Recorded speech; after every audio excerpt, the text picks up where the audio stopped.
Bonjour, je m'appelle Mathilde, je suis en mise à niveau cinéma audiovisuel à Paris 6. Donc j'ai décidé de faire une mancave parce qu'ayant eu un bac L qui ne proposait pas l'option cinéma, c'était bien mieux pour moi de combler mes lacunes dans ma culture cinématographique et en matière scientifique. Moi j'ai intégré la mancave parce que je voulais faire un BTS Images et ça m'a permis de rentrer dans le monde audiovisuel en ayant fait un bac L. Et donc après un bac L, ce qui est bien, c'est que les matières scientifiques, elles sont très spécifiques et moi, ça m'a permis de les apprécier davantage. J'ai fait un bac L spécialité cinéma et la mancave, c'est l'occasion d'approfondir mes connaissances, aussi de compléter mes lacunes. Et c'est aussi un tremplin pour ensuite faire un BTS en audiovisuel, que ce soit en images, en montage, au son.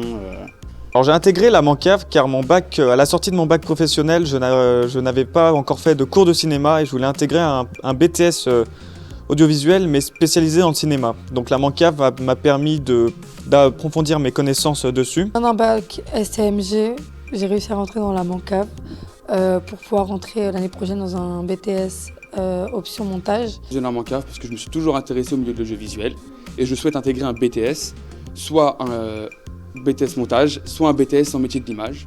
Et donc du coup, cette formation qui est assez complète, dans laquelle on a beaucoup de théorie mais aussi beaucoup de pratique et qu'on voit tous les aspects techniques du milieu, va me permettre de me conforter dans mon choix pour savoir ce que je vais choisir en BTS.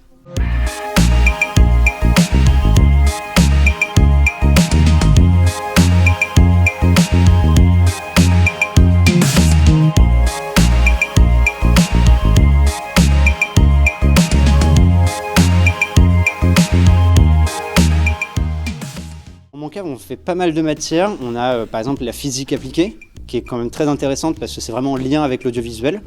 On fait aussi de la réalisation, du cinéma, on a énormément de projets. Donc ça c'est super intéressant, mais d'un autre côté on fait aussi de la théorie, comme du cinéma, où là on va analyser des films, on va analyser des images, des séquences, plein de choses, et c'est super intéressant. Surtout la théorie, donc sur les angles de prise de vue, sur le type de matériel à utiliser pour tout type de tournage. Et pour mettre cette théorie en pratique, nous avons plusieurs cours de réalisation, donc ce qui permet de mieux nous former. Ce qui est aussi hyper enrichissant, c'est les intervenants qu'on a le jeudi matin, donc qui nous permet de rencontrer des gens qui sont actifs dans la vie professionnelle et dans ce milieu-là. Les intervenants qui expliquaient les petits détails qu'on n'a pas forcément en tant qu'étudiant et que les professionnels, que ce soit de l'image, du son, même de tout ce qui est dans ce milieu-là, de la réalisation, ont pu nous dévoiler. Cette année, elle m'a permis de faire un stage de 1 mois, ce qui m'a aidé à faire des contacts dans l'audiovisuel. Il y a beaucoup de temps réservé au stage et aussi, par la même occasion, au projet personnel. Et ça, c'est une vraie qualité de la formation. C'est aussi hyper intéressant de s'épanouir avec des personnes qui ont la même passion et les mêmes centres d'intérêt que vous.